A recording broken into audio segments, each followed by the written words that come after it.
Hello friends, welcome to my YouTube channel.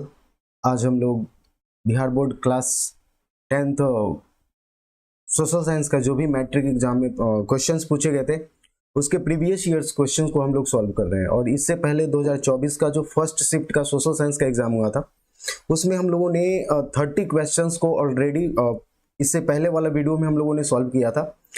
इस video में हम लोग डिस्कस करेंगे 31st नंबर क्वेश्चन है, ठीक है। जो भी ऑब्जेक्टिव क्वेश्चंस पूछे गए हैं उन सभी क्वेश्चंस को हम लोग इस वीडियो में सॉल्व करने वाले हैं, ठीक है। तो आइए स्टार्ट करते हैं। पहला जो हम लोग का क्वेश्चन होगा 31st नंबर वाला जो क्वेश्चन है हम लोग का, या हेलो ओके। आप लोग कमेंट बॉक्स में जितने भी क्वेश्चंस हैं उनका आंसर्स आप चैट बॉक्स में आंसर रिप्लाई कर सकते हैं, ठीक है। 31st नंबर क्वेश्चन है, बिहार का कौन सा जिला जूट का सबसे बड़ा उत्पादक है? Which district of Bihar is the largest producer of jute? So you have option गया, भोजपुर, पूर्णिया एंड कैमूर, ठीक है। तो इसका राइट आंसर क्या हो जाएगा? तो इसका राइट आंसर होगा फ्रेंड्स पूर्णिया। बिहार में सबसे अगर बात करें तो मेजर जूट प्रोड्यूसर डिस्ट्रिक्ट्स की अगर बात करें तो वो डिस्ट्रिक्ट्स है, अगर हम बात करें तो पूर्णिया हो गया, कटिहार हो गया, किशनगंज हो गया। ये 3 डिस्ट्रिक्ट्स ऐसे हैं जो मेजर प्रोड्यूसर है किसके? जूट के। और यहाँ पे ऑप्शन में आपको दिया हुआ है क्या? पूर्णिया। सिर्फ और सिर्फ नॉर्थ ईस्टर्न डिस्ट्रिक्ट्स की बात करें तो वो सिर्फ पूर्णिया है। बाकी के जो डिस्ट्रिक्ट्स यहाँ पे जैसे कि गया है, भोजपुर है और कैमूर है, ये सभी बात करें तो साउथ बिहार के डिस्ट्रिक्ट्स है। और जनरली जो जूट प्रोड्यूसिंग रीजन है बिहार में वो नॉर्थ बिहार में आता है, और वो भी खास करके नॉर्थ ईस्टर्न डिस्ट्रिक्ट्स में आते हैं, ठीक है। तो इसलिए इस क्वेश्चन का आंसर क्या हो जाएगा? पूर्णिया हो जाएगा, ठीक है। Yes, next question we have second number 32nd number.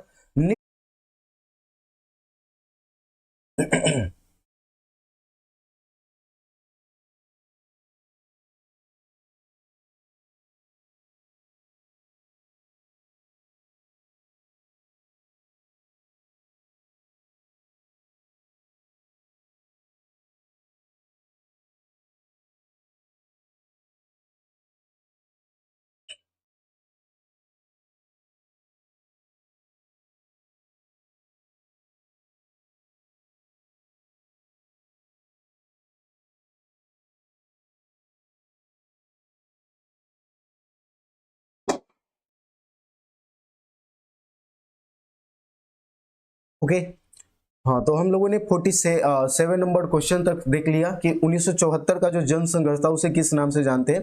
तो उसे संपूर्ण क्रांति बोलते हैं। क्या बोलते हैं दोस्तों? इंग्लिश में बोले तो total revolution.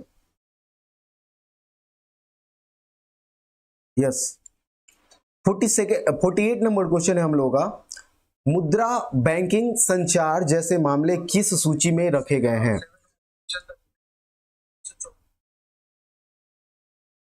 Money, banking communication like matters are kept in which list? जैसे हम लोगों ने पढ़ा था कि जो भारतीय संविधान है उसको क्या है, भारतीय संविधान में जितने भी सब्जेक्ट्स है, जो भी सब्जेक्ट्स है जिसके ऊपर सेंट्रल गवर्नमेंट, स्टेट गवर्नमेंट, हम लोग जानते हैं कि इंडिया में क्या है, फेडरल फॉर्म ऑफ गवर्नमेंट है। मतलब यहाँ पे एक से अधिक लेवल की सरकार है। जैसे कि सेंट्रल लेवल पे सेंट्रल गवर्नमेंट है, यूनियन गवर्नमेंट जिसे बोलते हैं, जो पूरे कंट्री के लिए लॉज बनाने का काम करती है, कानून बनाती है।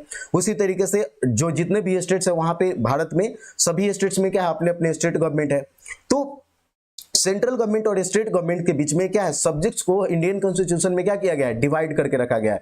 तो जो सब्जेक्ट्स यूनियन लिस्ट में होते हैं उसके ऊपर कौन कानून बनाते हैं? तो यूनियन गवर्नमेंट कानून बनाती है, जिसे सेंट्रल गवर्नमेंट बोलते हैं। और जो स्टेट लिस्ट होता है उसमें स्टेट गवर्नमेंट क्या करती है, कानून बनाती है। तो अगर हम बात करें तो यहाँ पे सब्जेक्ट्स का नाम दिया, जैसे कि मनी हो गया, बैंकिंग हो गया, और ये जो कम्युनिकेशंस जैसे सब्जेक्ट्स है इसके ऊपर कौन कानून बनाती है? तो इसके ऊपर कानून बनाया जाता है दोस्तों ये जितने भी सब्जेक्ट्स है ये सब यूनियन लिस्ट के पार्ट है। अगर हम इसके एक्सप्लेनेशंस में देखें तो जनरली जो ये यूनियन लिस्ट है, अगर हम बात करें यूनियन लिस्ट को कौन से शेड्यूल में रखा गया है, तो ये 7th शेड्यूल में रखा गया है। जितने भी लिस्ट है जैसे union list, concurrent list and state list, इन सभी को 7th शेड्यूल में, इंडियन कॉन्स्टिट्यूशन के 7th शेड्यूल, जिसे हिंदी में बोलते हैं 7वीं अनुसूची में रखा गया है, ठीक है। और अगर हम बात करें ये जो 7th शेड्यूल है, इसमें 3 लिस्ट है, यूनियन लिस्ट, स्टेट लिस्ट और कंकरेंट लिस्ट। और अगर हम बात करें दोस्तों तो यूनियन लिस्ट में कितने सब्जेक्ट्स हैं, तो टोटल 100 सब्जेक्ट्स है। कितने सब्जेक्ट्स हैं? 100 सब्जेक्ट्स हैं यूनियन लिस्ट में। जब ओरिजिनली इंडियन कॉन्स्टिट्यूशन को लिखा गया था तो उस समय यूनियन लिस्ट में कितने सब्जेक्ट्स थे? संघ सूची, इसे हिंदी में क्या बोलते हैं? संघ सूची। तो संघ सूची में स्टार्टिंग में कितने सब्जेक्ट्स हैं? 97 थे, लेकिन अब कितने हो गए? 100 हो गए, ठीक है। 3 सब्जेक्ट्स को ऐड किया गया था कब? 42nd अमेंडमेंट 1976 में। नेक्स्ट है हम लोगों का, और एग्जाम्पल के तौर पे बात करें तो यूनियन लिस्ट में कौन कौन से सब्जेक्ट्स आते हैं, तो जैसे कि डिफेंस हो गया, फॉरेन अफेयर्स हो गया, बैंकिंग हो गया, रेलवेज हो गए, ये सब यूनियन गवर्नमेंट का एक्सक्लूसिव राइट होता है कानून बनाने का। नेक्स्ट अगर हम बात करें स्टेट लिस्ट का, तो टोटल नंबर ऑफ सब्जेक्ट्स कितने हैं? 61, यानी कि स्टेट लिस्ट में टोटल कितने सब्जेक्ट्स हैं? तो 61 सब्जेक्ट्स हैं। और ओरिजिनली जब इंडियन कॉन्स्टिट्यूशन को लिखा गया था, भारतीय संविधान को लिखा गया था, तो कितने सब्जेक्ट्स है इसमें? 66 सब्जेक्ट्स है, ठीक है। अब बात करें कंकरेंट लिस्ट की, तो अभी ओरिजिनली देखा जाए तो कितने सब्जेक्ट्स है इसमें? 52 सब्जेक्ट्स है, जबकि ओरिजिनली इसमें कितने सब्जेक्ट्स थे? 47 सब्जेक्ट्स थे। और अगर हम बात करें कंकरेंट लिस्ट को, तो कंकरेंट लिस्ट में कौन कौन से सब्जेक्ट्स है? फॉर एग्जांपल अगर हम बात करें कंकरेंट लिस्ट को, तो कंकरेंट लिस्ट में आता है एग्जाम्पल के तौर पे देखा जाए तो कंकरेंट लिस्ट में एजुकेशन हो गया, मैरिज हो गया, ये सारी चीजें जो है ना वो कंकरेंट लिस्ट के पार्ट होते हैं।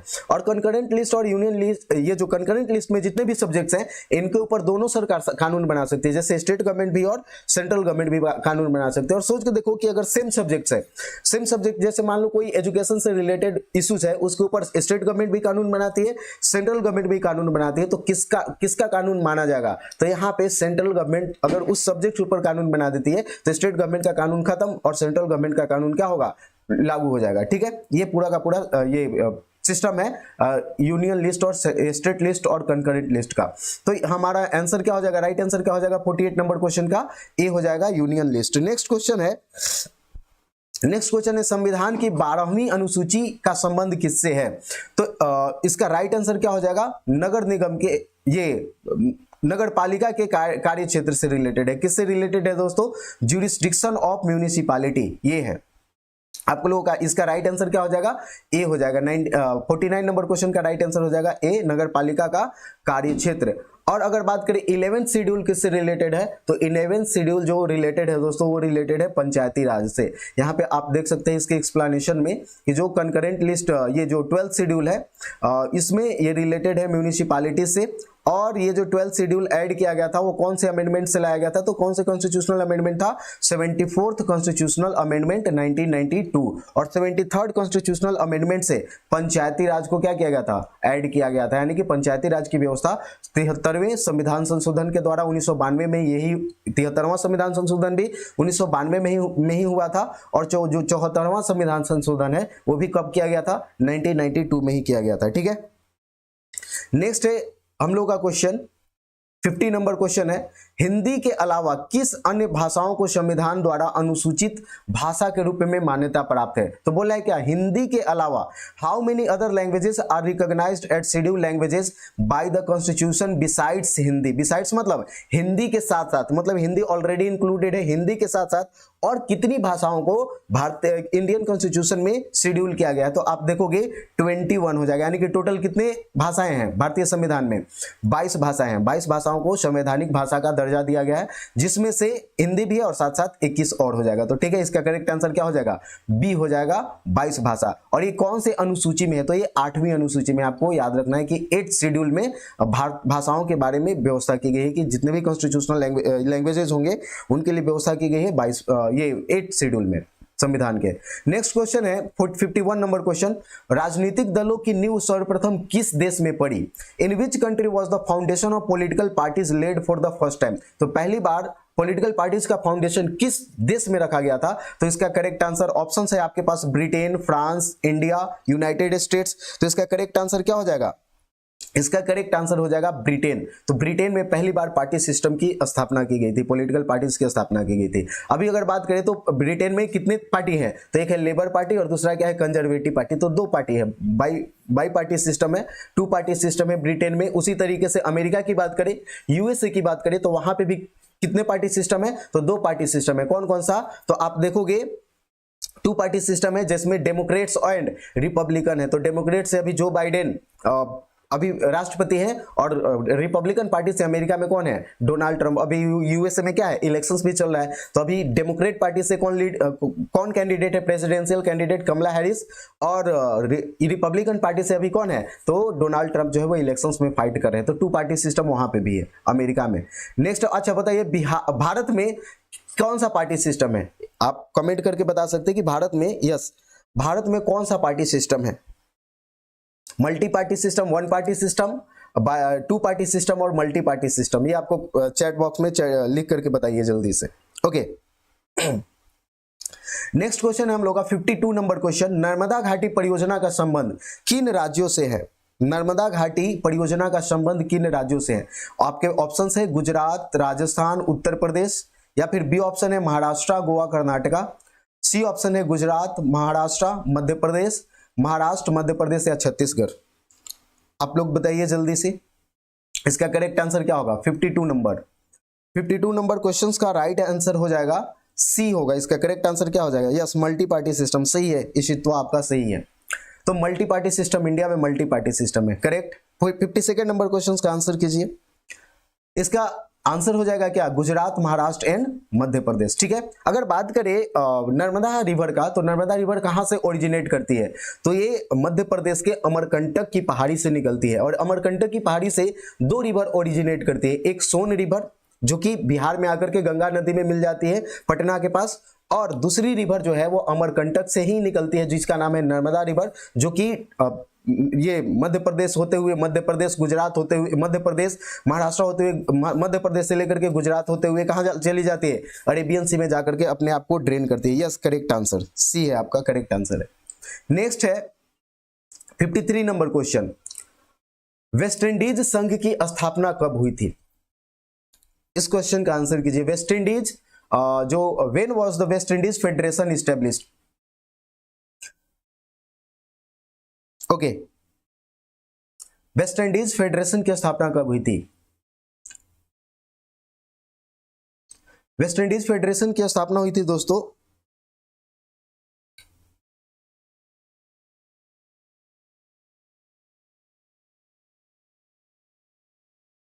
ओके, इसका करेक्ट आंसर हो जाएगा बी, 1958। तो वेस्ट इंडीज फेडरेशन की स्थापना हुई थी 1958 में, और ये जनवरी में हुआ था। यहां पे आप देख सकते हो, एक मिनट,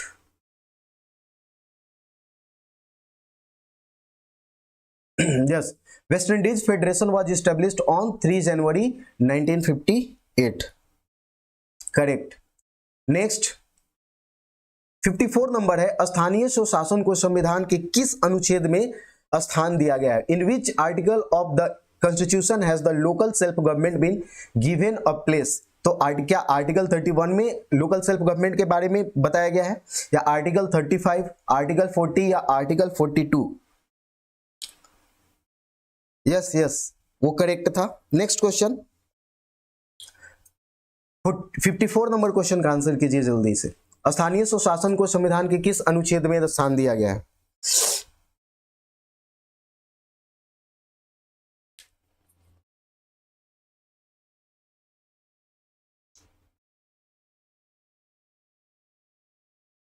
ओके,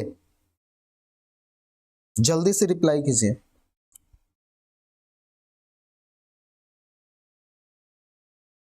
इसका करेक्ट आंसर हो जाएगा अनुच्छेद नंबर 40, यानी कि आर्टिकल 40 में ये स्थानीय स्वशासन के बारे में बताया गया है। यहां पे आप देख सकते हो करेक्ट जो भी अगर हम बात करें एग्जैक्ट जो प्रोविजन लिखा गया है आर्टिकल 40 में, क्या लिखा गया है? The state shall take steps to organise village panchayat and endow them with such powers and authorities as may be necessary to enable them to function as a unit of self government। तो ये जो बातें हैं वो कहां पे लिखी गई है? आर्टिकल नंबर 40 में लिखा गया है। ठीक है, तो इसका करेक्ट आंसर क्या हो जाएगा? आर्टिकल 40। ओके, नेक्स्ट हम लोग का जो क्वेश्चन है क्वेश्चन नंबर 55 नंबर क्वेश्चन है, निम्न में से किसे लोकतंत्र का प्राण कहा गया है?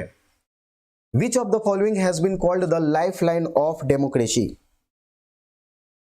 Yes, which of the following has been called the life line of democracy? स्थानीय स्वशासन, राजनीतिक दल, मौलिक अधिकार, नीति निर्देशक तत्व, हिंदी में इंग्लिश में बोले तो local self government, political parties, directive principles या फंडामेंटल राइट्स। किसे लाइफ लाइन कहा गया है? तो इसका करेक्ट आंसर 55 नंबर क्वेश्चंस का करेक्ट आंसर हो जाएगा पॉलिटिकल पार्टीज। ठीक है, तो पॉलिटिकल पार्टीज को, यस 55 का बी होगा पॉलिटिकल पार्टीज। पॉलिटिकल पार्टीज को लाइफलाइन ऑफ डेमोक्रेसी भी कहा गया है। ठीक, 56 नंबर क्वेश्चन है, निम्न में से कहां एकात्मक शासन व्यवस्था है? 56 का आंसर कीजिए, निम्न में से कहां एकात्मक शासन व्यवस्था है? भारत, इंग्लैंड, संयुक्त राज्य अमेरिका, ऑस्ट्रेलिया। ओके,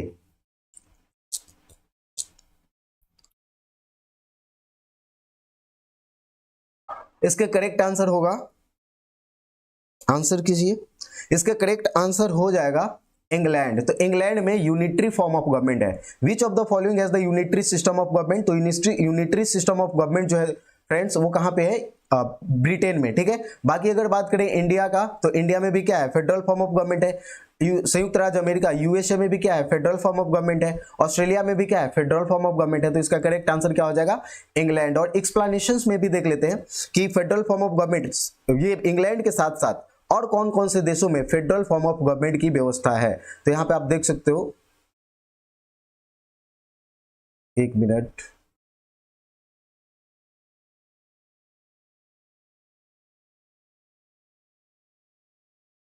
देखो इंग्लैंड के अलावे अगर हम बात करें तो फेडरल फॉर्म ऑफ गवर्नमेंट है, एक मिनट, आप नोट डाउन भी कर सकते हो, चाहो तो नोट डाउन कर लो जल्दी जल्दी।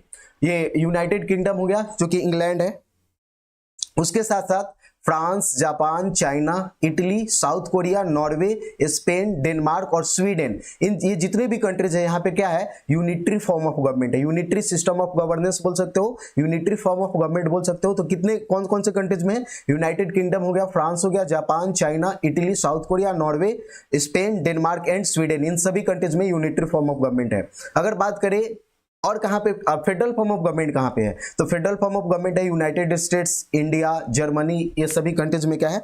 फेडरल फॉर्म ऑफ गवर्नमेंट है। नेक्स्ट हम लोग का क्वेश्चन है 57 नंबर क्वेश्चन, निम्न में से किसकी नियुक्ति राज्य सरकार करती है? महापौर, नगर आयुक्त, मुखिया या इनमें से सभी? तो अगर हम बात करें विच of the following is appointed by the state government, state government किसको अपॉइंट करती है? तो सिटी जो कमिश्नर होते हैं उनका अपॉइंटमेंट कौन करता है? स्टेट गवर्नमेंट करता है। ठीक है, 58 नंबर क्वेश्चन है हम लोग का, 58 नंबर क्वेश्चन है, गठबंधन की सरकार बनाने की संभावना निम्न में से किस व्यवस्था में होती है? एक दलीय व्यवस्था, एक दलीय व्यवस्था, द्विदलीय व्यवस्था, बहुदलीय व्यवस्था या इनमें से कोई नहीं? तो इसका करेक्ट आंसर क्या हो जाएगा दोस्तों? एक दलीय व्यवस्था होगा तो यहाँ पे तो ये क्या है? कोalition गवर्नमेंट बनाने की कोई संभावना ही नहीं, जरूरत ही नहीं है। द्विदलीय व्यवस्था भी होगा तो द्विदलीय व्यवस्था में भी कोalition गवर्नमेंट नहीं बनती है। ठीक है, तो कोalition गवर्नमेंट बनाने का जो मैक्सिमम जो चांसेस होते हैं वो किसमें होते हैं?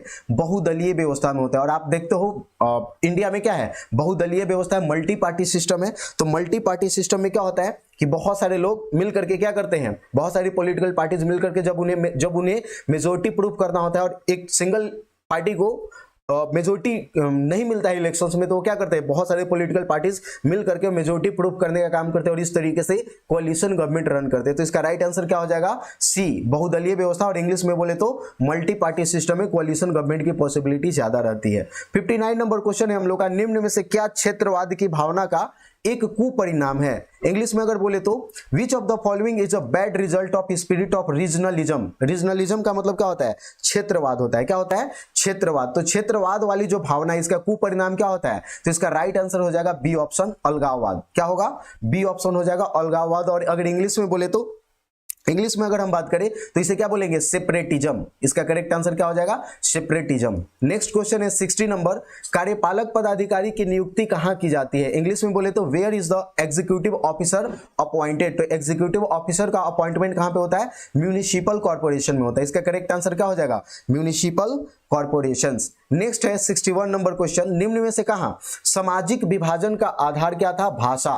वे in which of the following was the social division based on language. तो हम लोग पढ़े भी थे इस फर्स्ट चैप्टर में है, जो आपका सिविक्स का बुक है उसका फर्स्ट चैप्टर में भी ये पढ़ना है। तो इसमें था हमारा, इसका करेक्ट आंसर क्या हो जाएगा, बेल्जियम हो जाएगा। क्या होगा, बेल्जियम। ऑप्शन नंबर ए 61 का क्या होगा, ए हो जाएगा करेक्ट आंसर। नेक्स्ट है 62, संविधान सभा का गठन कब किया गया था। ऑप्शन है आपके पास 1945, 1945, 1947, 1948 या फिर 1946।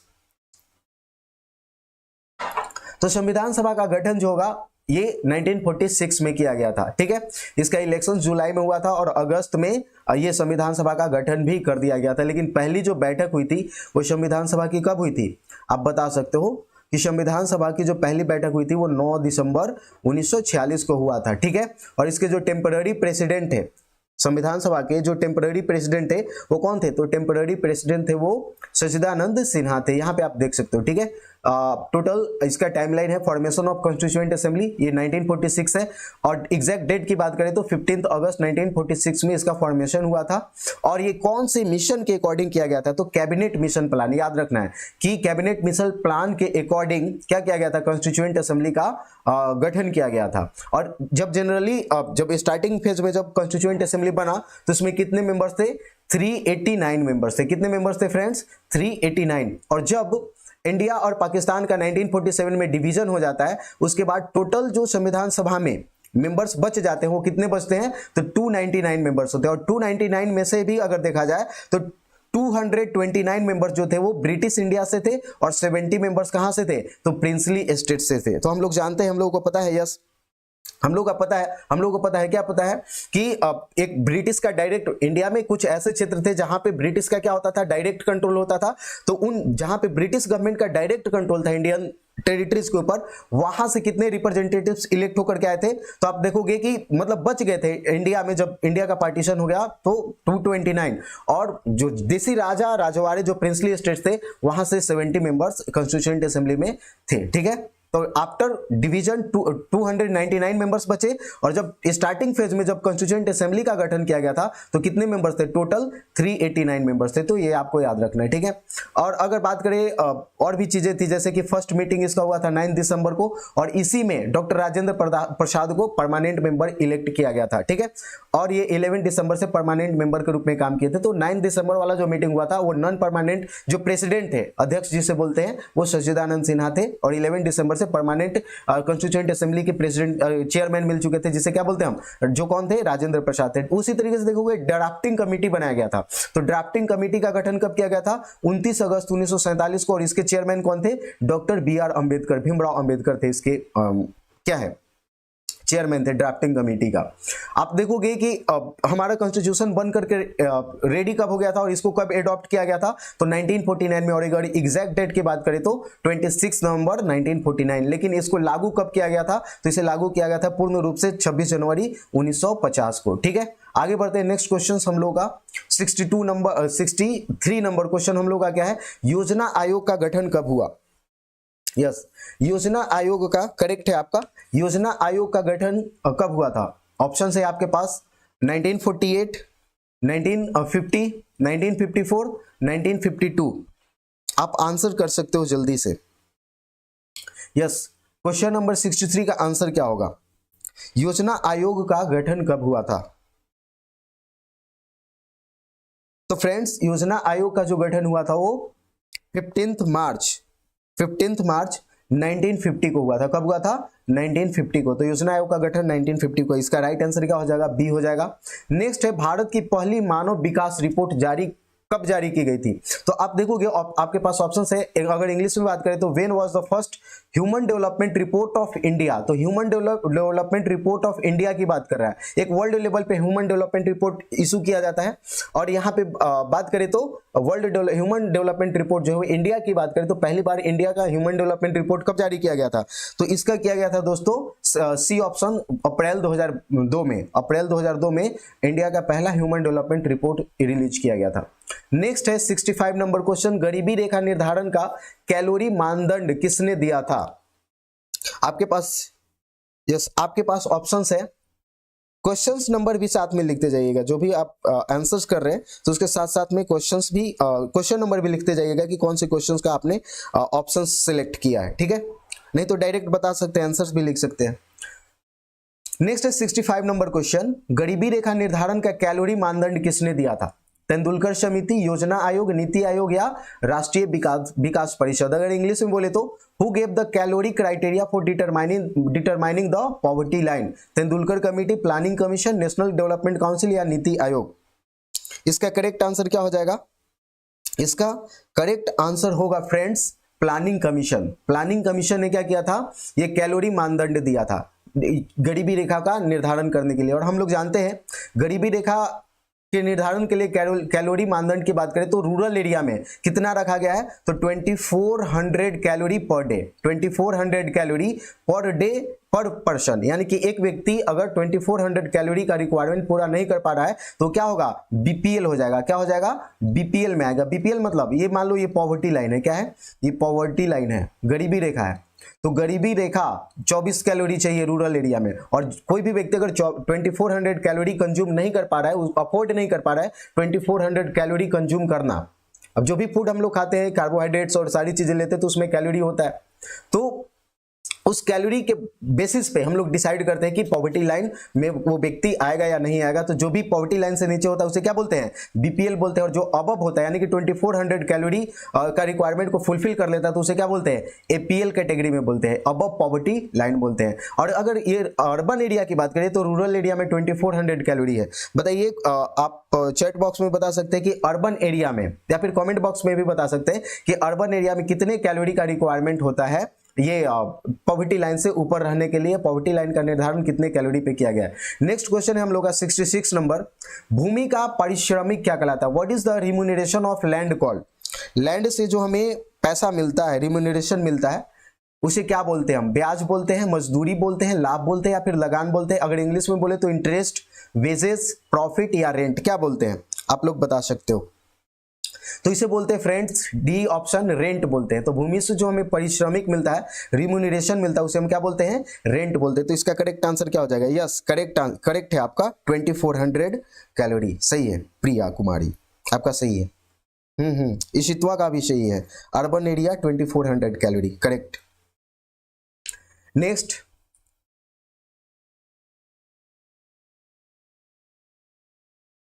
67 नंबर क्वेश्चन, 67 है, भारत का सर्वाधिक प्रति व्यक्ति आय वाला राज्य कौन सा है? ऑप्शंस है आपके पास गोवा, पंजाब, तेलंगाना, कर्नाटक। तो इसका करेक्ट आंसर हो जाएगा ये option number A, Goa. Goa का सबसे ज्यादा पर कैपिटा इनकम है, ठीक है। पर कैपिटा इनकम अगर स्टेट की बात करें तो गोवा का है। अगर अभी जनरली करेंट प्रेजेंट सिचुएशन में देखा जाए तो ये सिक्किम का है। सिक्किम का सबसे ज्यादा, यस, सिक्किम का सबसे ज्यादा पर कैपिटा इनकम है, लेकिन ऑप्शन में सिक्किम नहीं है तो क्या हो जाएगा? गोवा हो जाएगा। दूसरे नंबर पे गोवा का आता है, यस, गोवा करेक्ट है आपका भी, इशित्वा का भी और प्रिया का, दोनों का सही है। नेक्स्ट है 68 नंबर क्वेश्चन, देश की सीमा के अंदर एक वर्ष में उत्पादित सभी अंतिम वस्तुओं एवं सेवाओं का मौद्रिक मूल्य क्या कहलाता है? अगर इंग्लिश में बोले तो what is the monetary value of all final goods and services produced with in 1 year में जितने भी गुड्स एंड सर्विसेज प्रोड्यूस किए जाते हैं उसके टोटल वैल्यू को, फाइनल गुड्स एंड सर्विसेज के जो टोटल वैल्यू है उसे क्या बोलते हैं? हिंदी में सकल राष्ट्रीय उत्पाद, सकल घरेलू उत्पाद, राष्ट्रीय शुद्ध उत्पाद या शुद्ध घरेलू उत्पाद क्या बोलते हैं? इंग्लिश में आप देख सकते हो gross national product, gross domestic product, net domestic product या नेट नेशनल प्रोडक्ट क्या बोलते हैं? जल्दी से आंसर कीजिए इसका। यस, करेक्ट आंसर इशित्वा का आ चुका है बी, वेरी गुड, सकल घरेलू उत्पाद। और इंग्लिश में बोले तो ग्रॉस डोमेस्टिक प्रोडक्ट, और इसे शॉर्ट फॉर्म में क्या बोलते हैं? जीडीपी भी बोलते हैं। इसे क्या बोलते हैं? जीडीपी बोलते हैं, ठीक है। नेक्स्ट 69 नंबर क्वेश्चन है आपका, प्रोफेसर पीसी महालनोबिस की अध्यक्षता में, प्रोफेसर यस प्रिया का भी सही है, प्रोफेसर पीसी महालनोबिस की अध्यक्षता में किसका गठन किया गया? केंद्रीय सांख्यिकी संगठन, हिंदी मीडियम वाले देख सकते हैं, मानव विकास सूचकांक, योजना आयोग या राष्ट्रीय आय समिति। इंग्लिश में बोले तो central statistical organisation, human development index, national income committee या प्लानिंग कमीशन, किसका गठन किया गया था? आप बता सकते हो। पीसी महालनोबिस, ये जो है वो पीसी महालनोबिस के अध्यक्षता में केंद्रीय इसका आंसर जल्दी से बोलिए।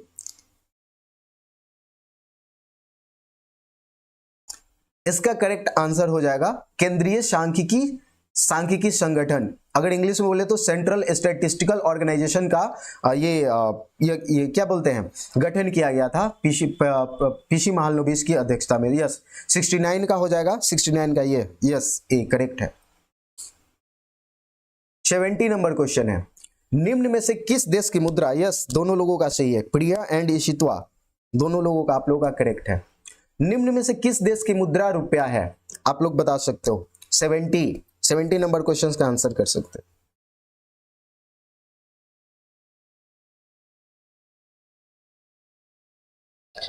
निम्न में से किस देश की मुद्रा रुपया है? भारत, पाकिस्तान, नेपाल या इनमें से सभी? रुपी is the currency of which of the following countries? India, Pakistan, Nepal या ऑल ऑफ दिस? आंसर कीजिए। इसका करेक्ट आंसर हो जाएगा yes D is the correct answer. India का भी करेंसी रुपीज है, पाकिस्तान दोनों लोगों का सही है, Priya and Yashitva yes both are correct, D option हो जाएगा। नेपाल का भी जो करेंसी है वो रुपीज ही है। यहां तक कि श्रीलंका आप ऐड कर सकते हो, श्रीलंका का भी जो करेंसी है वो क्या है, रुपीज ही है। तो कौन सा हो गया, पाकिस्तान, इंडिया, नेपाल, श्रीलंका, ये श्रीलंका का भी जो करेंसी है वो कैसा क्या है, रुपीज ही है। अगर बात करें बांग्लादेश का करेंसी क्या है, आप बता सकते हो, बांग्लादेश की करेंसी का क्या नाम है? नेक्स्ट क्वेश्चन का आप आंसर कर सकते हो, बचत क्या है? 71 नंबर क्वेश्चन।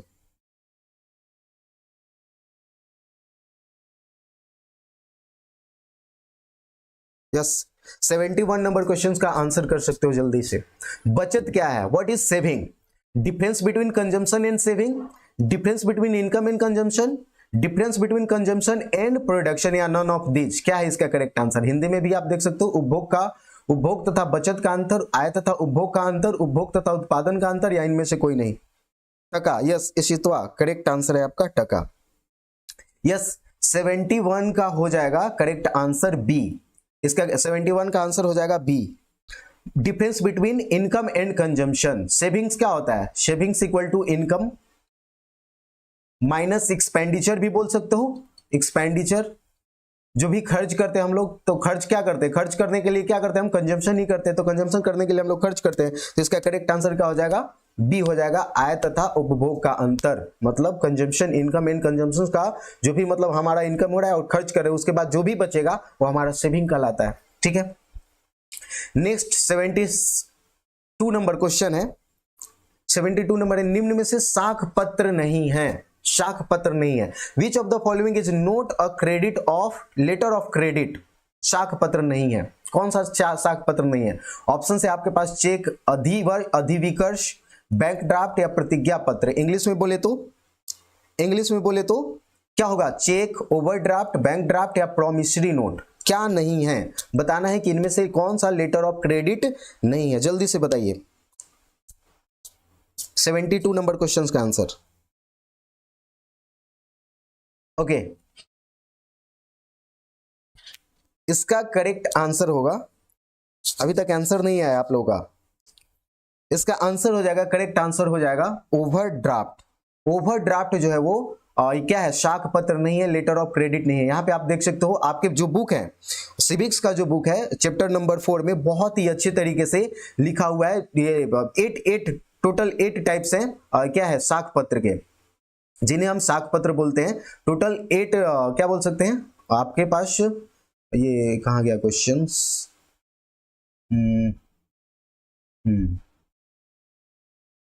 आप देख सकते हो, examples of credit papers. Yes examples of credit papers, देखो कौन कौन से क्रेडिट पेपर्स हैं, आपको याद कर लेना है या नोट डाउन भी कर लेना है, बुक में दिया हुआ है एकदम, ये टोटल 8 लिस्ट दिए हुए, कौन कौन सा, तो चेक को बोलते हैं क्रेडिट पेपर्स का एग्जाम्पल है ये, बैंक ड्राफ्ट हो गया, प्रॉमिसरी नोट हो गया, बुक क्रेडिट हो गया, बिल ऑफ एक्सचेंज, हुंडी, ट्रेवलर चेक और क्रेडिट पेपर, ये सब के सब क्या कहलाते हैं, क्रेडिट पेपर्स के एग्जाम्पल्स है। तो आपके पास ऑप्शंस में देखो तो ऑप्शंस में क्या था हमारा, आप देख सकते हो चेक भी है, बैंक ड्राफ्ट भी है, प्रॉमिसरी नोट, ये सब के सब क्या है, क्रेडिट पेपर्स है, जबकि ओवरड्राफ्ट जो है वो क्रेडिट पेपर का एग्जाम्पल नहीं है। तो ये ओवरड्राफ्ट क्या होता है, आप लोग बताइए कमेंट बॉक्स में कमेंट करके, ये ओवरड्राफ्ट क्या होता है, ओवरड्राफ्ट बताइए, व्हाट इज ओवरड्राफ्ट। जब आपके अकाउंट में जो आपका सेविंग अकाउंट आप ओपन करते हैं और आपके अकाउंट में मान लो 100 रुपीज है, ठीक है, मान लो बहुत गरीब आदमी हो तो पैसा नहीं है, तो आप क्या है, बहुत गरीब आदमी है और बैंक में कितना रुपया रखते हैं, 100 रुपया रखते हैं। बहुत सारे ऐसे लोग भी होते हैं जिनके अकाउंट में क्या है, 100 रुपया भी नहीं होता है, जीरो बैलेंस होता है, जीरो बैलेंस होता है, उनका अकाउंट कैसा होता है, जीरो होता है। तो सोच के देखो कि मान लो आपके अकाउंट में 100 रुपीज है, लेकिन बैंक को आपके ऊपर दया आ जाए, बैंक को आपके ऊपर क्या आ जाए, दया आ जाए, बोले कि एक काम करो, आपके पास 100 रुपीज है ना, आप एक काम करो 500 रुपए तक आप क्या कर सकते हो, विड्रॉ कर सकते हो, भले आपके अकाउंट में कितना है, यस लोन प्रोवाइडर है, हाँ बोल सकते हैं, करेक्ट है लोन प्रोवाइडर। लेकिन होगा क्या कि बहुत गरीब आदमी, बैंक को दया आ गई और बोला कि ठीक है आपके पास 100 रुपीज है, आप 500 ले सकते हो, मतलब क्या है कि जो आपका लिमिट है 100 का, उससे कहीं ज्यादा बैंक आपको क्या करे, अलाउ करे विड्रॉ करने के लिए, तो उसे क्या बोलते हैं हम, ओवरड्राफ्ट फैसिलिटी बोलते हैं। तो ये ऐसा नहीं है कि गरीबी देख करके की जाती है, मैंने मजाक किया, हो सके तो बिजनेसमैन हो, बहुत सारे ऐसे अकाउंट होते हैं जो आप क्रेडिट अच्छा खासा बना करके रखते हैं, ट्रांजेक्शन अच्छा खासा करते हैं, तो उनको ये फैसिलिटीज अवेल किया जाता है। मैंने मजाक के तौर पर बताया कि गरीब आदमी को बैंक 1 रुपया नहीं देता है। यस, नेक्स्ट है हम लोग का 73rd नंबर क्वेश्चन, निम्न में से कौन पूंजी बाजार का अंग है, which of the following is a part of capital market. हम लोग जानते हैं कि लोन लेने के लिए जो बैंकिंग सिस्टम और जितने भी कॉमर्शियल बैंक्स है या फिर और भी जो एरियाज है जहां से हम लोग क्या करते हैं, लोन लेते हैं अपना बिजनेस को रन करने के लिए, अपने जितने भी इकोनॉमिक एक्टिविटीज है उसको परफॉर्म करने के लिए, तो वो दो है, कौन सा, एक मनी मार्केट और दूसरा कैपिटल मार्केट है। तो यहाँ पे हम लोगों से पूछा है कि इनमें से कौन सा कैपिटल मार्केट का, विच of the following is a part of capital market, capital market का कौन कौन सा पार्ट है बताना है। तो जैसे सिक्योरिटीज मार्केट हो गया, industrial market, development financial institution या ऑल ऑफ दिस, क्या होगा इसका करेक्ट आंसर बताइए, करेक्ट आंसर क्या होगा, 73rd नंबर क्वेश्चन का आंसर क्या है। और एक चीज और याद रखना है कि जो मनी मार्केट है उसको कौन कंट्रोल करता है, तो जो हमारा जो भी लोन या फिर मनी प्रोवाइड करने का, जो भी मनी सिस्टम को मतलब इकोनॉमिक एक्टिविटीज परफॉर्म करने के लिए जो मनी की व्यवस्था की जाती है वो दो सेक्टर से किया जाता है, एक मनी मार्केट, दो मार्केट से किया जाता है, एक मनी मार्केट, दूसरा कैपिटल मार्केट। तो मनी मार्केट जो जितने भी कॉमर्शियल बैंक है सब मनी मार्केट के पार्ट है, और मनी मार्केट में आप देखोगे शॉर्ट टर्म लोन क्या किया जाता है, अक्वायर किया जाता है, शॉर्ट टर्म लोन प्रोवाइड करते हैं। तो मनी मार्केट को जनरली देखोगे तो आरबीआई कंट्रोल करती है, लेकिन कैपिटल मार्केट को कौन सा ऑर्गेनाइजेशन कंट्रोल करती है, नियंत्रित करती है, आपको बताना है। कैपिटल मार्केट को कौन सा ऑर्गेनाइजेशन कंट्रोल करती है आपको बताना है। आप देखोगे कैपिटल मार्केट को कंट्रोल करने के लिए क्या है, एक सेबी ऑर्गेनाइजेशन है, security and exchange board of India, ये कैपिटल मार्केट को जनरली कैपिटल मार्केट को क्या करती है, नियंत्रित करने का काम करती है। आपको बताना है सेबी के अभी चेयरमैन कौन है, who is the chairman of SEBI, SEBI के चेयरमैन कौन है, या अभी भी आप बता सकते हो या फिर कमेंट बॉक्स में कमेंट करके भी आप बता सकते हैं, ठीक है। तो इसका राइट आंसर क्या हो जाएगा, securities market, industrial market, development financial institution या ऑल ऑफ दिस। तो इसका करेक्ट आंसर हो जाएगा 73rd नंबर क्वेश्चन का करेक्ट आंसर होगा डी नंबर, ठीक है। ऑल ऑफ दिस जो है वो क्या है, कैपिटल मार्केट्स के पार्ट है। नेक्स्ट है 74 नंबर क्वेश्चन, जल्दी से हम लोग 80 क्वेश्चंस को कंप्लीट करते हैं। 74 नंबर क्वेश्चन से सहकारिता साख समिति विधान कब पारित हुआ था, ये आपके बुक में क्लियरली दिया हुआ है, ठीक है। When was the cooperative credit society act was passed, 1904, 1912, 1919, 1914। आपको बताना है, जल्दी से आंसर कीजिए, आप लोग जल्दी से आंसर करो। इसका करेक्ट आंसर हो जाएगा ए, 1904, ठीक है। तो 1904 में 1904 में जो है कोऑपरेटिव क्रेडिट सोसाइटी एक्ट को पारित किया गया था, ठीक है। आपको बताना है कि 1904 में भारत का गवर्नर जनरल, भारत का वायसराय कौन था, ये आपको बताना है जल्दी से। यस, सही है, प्रिया का सही है, माधवीपुरी बुच, माधवीपुरी बुच जो है वो ये सेबी के चेयरमैन है अभी, ठीक है। ये बताना है आपको, मैंने अभी क्या क्वेश्चन पूछा था, हाँ 1904 में भारत का वायसराय कौन था? ये मैंने कल वाले वीडियो में कवर किया है, बताया था कि 1904 में भारत का वायसराय कौन था। नेक्स्ट है 75 नंबर क्वेश्चन, भारत के सकल घरेलू उत्पाद जीडीपी में किस क्षेत्र का योगदान सर्वाधिक है? कृषि क्षेत्र जिसे प्राथमिक क्षेत्र भी बोलते हैं, औद्योगिक क्षेत्र जिसे द्वितीय क्षेत्र भी बोलते हैं, और सेवा क्षेत्र जिसे टर्शियरी क्षेत्र भी बोलते हैं, टर्शियरी सेक्टर भी बोलते हैं, या फिर इनमें से कोई नहीं। तो आपको बताना है कि कौन से क्षेत्र का सर्वाधिक योगदान है जीडीपी में। अगर इंडिया अर्न करता है 100 रुपीज, बात करें कि अगर इंडिया का टोटल जो वैल्यू प्रोड्यूस किया जाता है वो 100 रुपीज का, तो उसमें से सबसे कंट्रीब्यूशन कौन से सेक्टर का होता है, कौन से इकोनॉमिक सेक्टर का होता है? एग्जांपल के तौर पर अगर इंग्लिश में अगर क्वेश्चंस को देखें तो which sector contributes the most to India's gross domestic product, आपको बताना है। 74 नंबर का 74 का आपने बताया क्या? 74 का बी नहीं, 74 का हो जाएगा, करेक्ट आंसर ए होगा, 1904 आपके बुक में दिया हुआ है। हाँ प्रिया का सही है, Lord Curzon is the correct answer, ठीक है। नेक्स्ट है 75 नंबर क्वेश्चन का आंसर बताइए जल्दी से, जीडीपी में कौन से सेक्टर का कंट्रीब्यूशन सबसे ज्यादा होता है, मैक्सिमम होता है? तो जीडीपी में आप देखोगे कि सबसे ज्यादा जो कंट्रीब्यूशन है वो हमारा सर्विस सेक्टर का होता है। किसका होता है? सर्विस सेक्टर, सेवा क्षेत्र का होता है, ठीक है। तो सबसे ज्यादा आप देखोगे जनरली अबाउट 60% जो जीडीपी टोटल वैल्यू जो का प्रोडक्शन होता है इंडियन इकोनॉमी में, वो सबसे ज्यादा मैक्सिमम सर्विस सेक्टर होता है। जनरली 55-60, आपके बुक में तो 55 पॉइंट समथिंग दिया हुआ है, तो 60% के आप जनरली आप देखोगे तो 60% के आसपास जो है वो सर्विस सेक्टर का कंट्रीब्यूशन है, ठीक है। उसके बाद आता है सेकंड नंबर पे इंडस्ट्रियल सेक्टर, सेकेंडरी सेक्टर का, और सबसे कम जो जीडीपी में कंट्रीब्यूशन होता है वो एग्रीकल्चर सेक्टर या प्राइमरी सेक्टर का होता है, ठीक है। ऑफिशियल रुपेश सर हमारा नाम लो, ठीक है, आपका नाम ले लिए, ऑफिशियल रुपेश आपका नाम ले लिया मैंने, ठीक है। आप क्वेश्चंस का आंसर कर सकते हैं। सी सर्विस सेक्टर, ठीक है, इशितवा का सही है, आपका सही है। नेक्स्ट 76 नंबर क्वेश्चन, भारत में एलपीजी नीति कब अपनाई गई? When was the LPG policy adopted in India? 76 number question का आंसर कीजिए। आपका नाम ले लिया मैंने, ठीक है। 76 नंबर 76 नंबर क्वेश्चन का आंसर क्या होगा? When was the LPG policy adopted in India? Option है आपके पास, 1919, 1991, 2001, 1995। इसका करेक्ट आंसर हो जाएगा यस 76 का बी होगा, 1991। और एलपीजी रिफॉर्म्स का मतलब क्या है? LPG gas, liquefied petroleum gas. LPG का मतलब क्या है? Liberalisation, privatisation and globalisation. LPG का फुल फॉर्म क्या होता है? एल से लिबरलाइजेशन, पी से प्राइवेटाइजेशन और जी से ग्लोबलाइजेशन। तो भारतीय जो अर्थव्यवस्था है, इंडियन इकोनॉमी में ये रिफॉर्म्स किया गया था, liberalisation, privatisation and globalisation. Liberalisation का मतलब क्या होता है कि गवर्नमेंट जो है वो क्या करेगी, मतलब प्राइवेट इंडिविजुअल्स को भी क्या करेगी, बिजनेस या फिर फॉरेन एंटिटीज को भी इंडिया में बिजनेस सेटअप करने के लिए, इकोनॉमिक एक्टिविटीज को परफॉर्म करने के लिए जो भी रूल्स एंड रेगुलेशंस है उसको क्या करेगी? लिबरलाइज करेगी। लिबरलाइज करने का मतलब क्या है? थोड़ा सा ढील देगी, यानी कि कानून थोड़ा नरम बनाएगी, जिससे कि फॉरेन एंटिटीज भी आकर के इंडिया में क्या कर सके?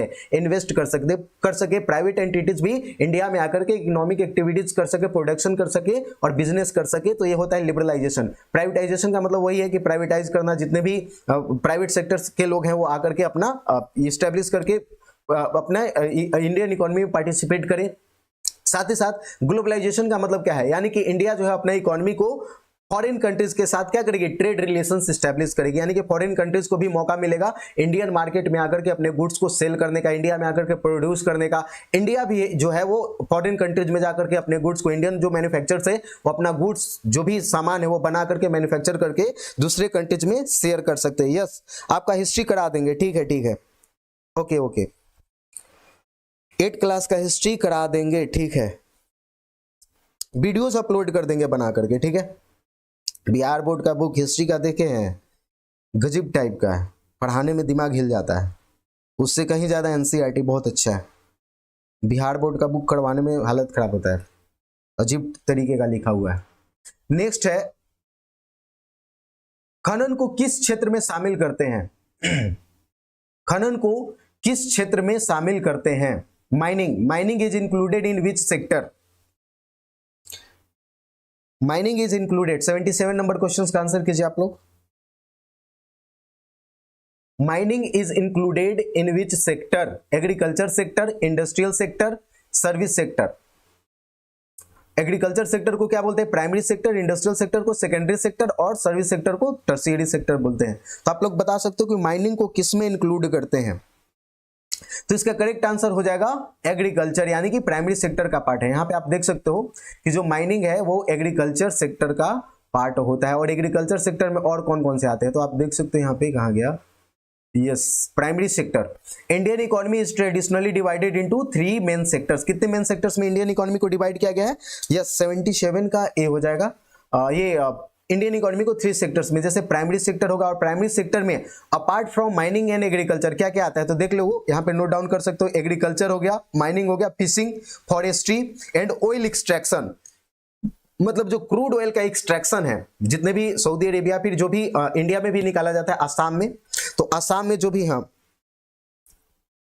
ठीक है, साइंस, सोशल साइंस का भी करवा देंगे, हिस्ट्री का करवा देंगे, ठीक है, आपका मैंने देख लिया है, करवा देंगे, वीडियो अपलोड कर देंगे बना करके। तो देखो कर है क्या कि प्राइमरी सेक्टर में कौन सा आ जाएगा? तो एग्रीकल्चर हो गया, माइनिंग हो गया, फिशिंग, फॉरेस्ट्री, ऑयल एक्सट्रैक्शन। हाँ, तो क्या बता रहे थे कि जो सऊदी अरेबिया, फिर जो भी इंडिया में भी ऑयल एक्सट्रैक्शन किया जाता है, क्रूड ऑयल निकाला जाता है, तो क्रूड ऑयल निकालने की जो व्यवस्था है, जो कौन सा सेक्टर का पार्ट माना जाता है? तो ये माना जाता है प्राइमरी सेक्टर का। सेकेंडरी सेक्टर में क्या आएगा? सेकेंडरी सेक्टर को और मैन्युफैक्चरिंग सेक्टर भी बोलते हैं। तो इसमें क्या हो जाएगा? तो textile production, steel production, automobiles, यानी कि जितनी भी गाड़ियां बनाई जाती है वो सारी चीजें, एंड कंस्ट्रक्शन, ये सब किसके पार्ट माने जाएंगे? तो सेकेंडरी सेक्टर या फिर इंडस्ट्रियल सेक्टर का पार्ट माना जाएगा। नेक्स्ट है हमारा टर्शियरी सेक्टर, जिसे सर्विस सेक्टर भी बोलते हैं। तो टर्शियरी सेक्टर को क्या बोलते हैं हम? सर्विस सेक्टर भी बोलते हैं। तो सर्विस सेक्टर में क्या जाएगा? तो बैंकिंग हो गया, एजुकेशन हो गया, टूरिज्म हो गया, health care, IT, transportation, all these are known as, ठीक है, thank you so much. All these क्या बोल रहे हैं यहाँ पे?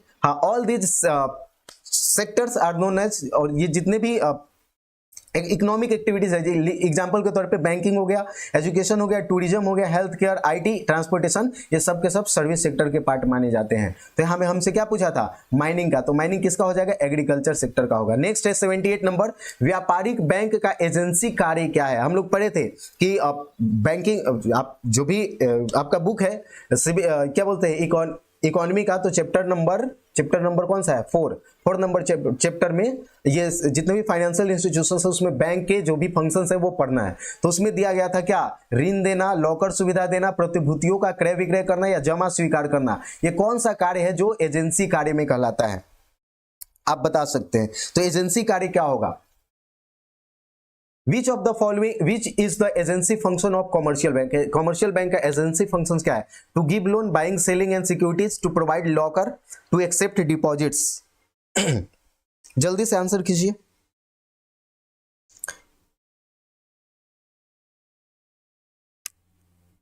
ओके, तो इसका करेक्ट आंसर हो जाएगा बी होगा। क्या होगा? Buying and selling of securities is the agency function of bank. Bank का ये एजेंसी फंक्शन कहलाता है, ठीक है। नेक्स्ट है, सहकारिता का मूल तत्व क्या है? What is the basic element of cooperative? What is the basic element of cooperative? तो कोऑपरेटिव का बेसिक एलिमेंट क्या है? इसी चैप्टर से देखो, चैप्टर नंबर 4 से कितने क्वेश्चंस बने हुए हैं। चैप्टर नंबर 4 आपका जो इकोनॉमिक्स का है वो बहुत ही ज्यादा इंपॉर्टेंट है, उसको अच्छे से पढ़ना। आप लोग रिवीजन जब भी करोगे तो चैप्टर नंबर 4, 3 एंड 4 को बहुत ही अच्छे से रिवाइज करना है, क्योंकि देखो जितने भी ये क्वेश्चंस बने हुए, जितने भी ऑब्जेक्टिव क्वेश्चंस है वो सब के सब क्या हैं, आप देखोगे तो उसी से मैक्सिमम क्वेश्चंस बन रहे हैं। ये भी जो क्वेश्चन है कोऑपरेटिव के बारे में पढ़ना है चैप्टर नंबर 4 में, तो देखो बेसिक एलिमेंट ऑफ कोऑपरेटिव उसमें दिया हुआ है, एकदम टू द पॉइंट दिया हुआ है। जैसे म्यूचुअल कोऑपरेशन हो गया, वॉलंटरी मेंबरशिप हो गया, डेमोक्रेटिक फंक्शनिंग हो गया। तो बताना है कि इनमें से कौन से बेसिक एलिमेंट है कोऑपरेटिव के लिए। तो आप लोग आंसर कीजिए जल्दी से 79 का।